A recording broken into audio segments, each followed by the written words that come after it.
Bonjour et bienvenue sur French in Practice, moi c'est Camille. Est-ce que vous avez parfois l'impression que le français va trop vite, qu'il y a trop de règles, ou que le français parlé est difficile à comprendre? Les sous-titres sont disponibles pour vous aider, et surtout, dites-moi en commentaire ce qui est le plus compliqué pour vous quand vous apprenez le français. Allez, on commence. Prenons un moment, ensemble, pour respirer un peu. Vous êtes là, vous écoutez du français, et rien que ça, c'est déjà une très belle chose. Écoutez le français, régulièrement, même quand tout n'est pas clair, c'est une base essentielle quand on apprend le français. Vous savez, en français, on a souvent l'impression qu'il faut comprendre chaque mot pour avancer. Et cette idée, sans qu'on s'en rende compte, crée beaucoup de pression. Alors que, très souvent, la compréhension commence ailleurs, dans le rythme, dans l'intention, dans ce qu'on ressent en écoutant. Et justement, quand on accepte de ne pas tout saisir immédiatement, quelque chose s'ouvre. Et c'est souvent là que les vraies difficultés commencent à s'éclairer. Imaginez un instant que le français ne soit pas vraiment difficile, mais simplement différent de la manière dont vous l'avez appris. Beaucoup d'apprenants me disent qu'ils connaissent les règles, mais que le français parlé leur échappe complètement. Est-ce que vous ressentez ce décalage aussi? Vous savez, en français, la langue écrite et la langue parlée ne se ressemblent pas toujours. On mange des sons, on relit les mots, on raccourcit. Et quand on a appris le français surtout avec des livres, ce choc peut être déstabilisant. Comprendre le français parlé demande autre chose que de la mémorisation. Cela demande du temps, de l'écoute, et surtout une nouvelle manière d'aborder la langue. Et souvent, cette prise de conscience amène une autre question, très importante. Prenons un moment pour observer une habitude très courante, vouloir comprendre chaque mot. Quand on écoute le français, on s'accroche à un mot qu'on ne connaît pas, et pendant ce temps, le reste de la phrase continue, et se perd. Vous savez, en français, le sens global est souvent plus important que les détails. Même les francophones natifs ne prêtent pas attention à chaque mot.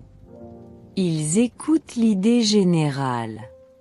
Et vous êtes capable de faire la même chose, même si vous n'en êtes pas encore conscient. Imaginez un instant que vous regardez un film dans votre langue avec du bruit autour. Vous ne captez pas tout, mais vous comprenez l'histoire. Avec le français, c'est exactement pareil.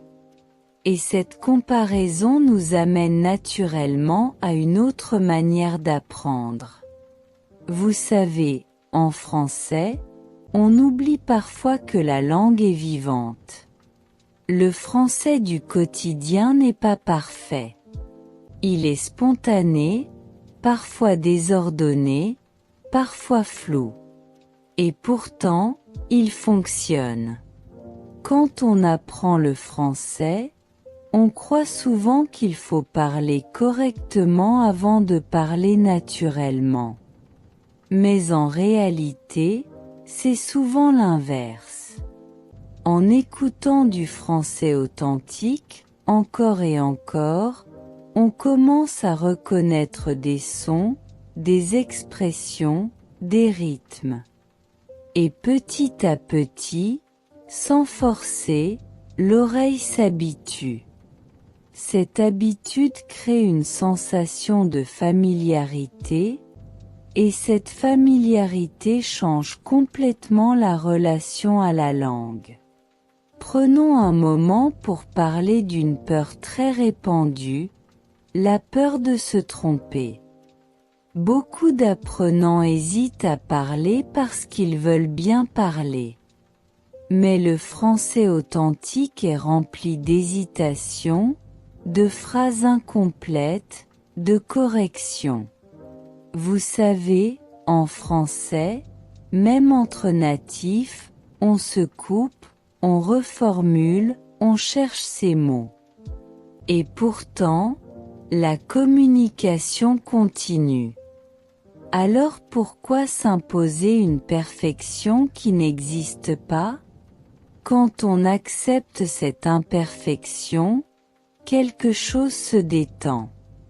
Et quand on se détend, on comprend mieux le français parlé.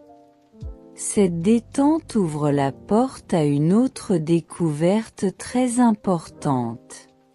Imaginez un instant que chaque fois que vous écoutez le français, vous semez une petite graine. Certaines poussent vite. D'autres prennent du temps. Mais elles poussent. Écoutez le français régulièrement, même quelques minutes par jour, crée un lien avec la langue. Le cerveau reconnaît des structures, des sons, des expressions du quotidien. Et un jour, sans prévenir, une phrase devient claire. Est-ce que vous avez déjà vécu ce moment? Ces petites victoires silencieuses sont souvent le signe que votre compréhension orale progresse, même si vous avez parfois l'impression de stagner. Prenons un moment pour ralentir encore un peu. Vous n'avez pas besoin de comprendre tout le français. Personne ne comprend tout. Ce que vous construisez, c'est une relation avec la langue. Vous savez, en français, on apprend énormément par l'écoute passive. Même quand vous ne faites pas d'efforts conscients, votre cerveau travaille. Et plus vous écoutez du français authentique, plus cette langue devient familière, presque rassurante. Cette confiance ne se décide pas. Elle se construit. Et elle transforme peu à peu la difficulté en curiosité. Imaginez un instant que le français devienne un compagnon quotidien. Une voix que vous entendez souvent. Un rythme que vous reconnaissez. À ce moment-là, le français ne semble plus aussi difficile. Il devient simplement présent. Comprendre le français parlé n'est plus une épreuve, mais une expérience.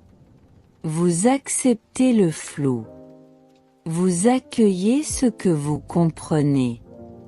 Et vous laissez le reste venir plus tard. Et pendant que vous continuez à écouter le français, tranquillement, à votre rythme, vous êtes déjà en train de progresser. Le français du quotidien devient plus clair.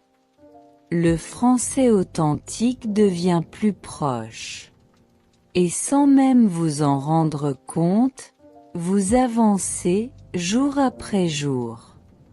Merci beaucoup d'avoir pris ce moment avec moi et d'avoir écouté ce podcast jusqu'au bout. Continuez à pratiquer le français, à écouter, à revenir doucement vers la langue, même quand cela semble difficile, car chaque écoute compte vraiment. Si ce contenu vous aide, abonnez-vous à la chaîne French in Practice et pensez à activer la cloche pour ne pas manquer les prochaines vidéos. Je serai ravie de vous retrouver très bientôt.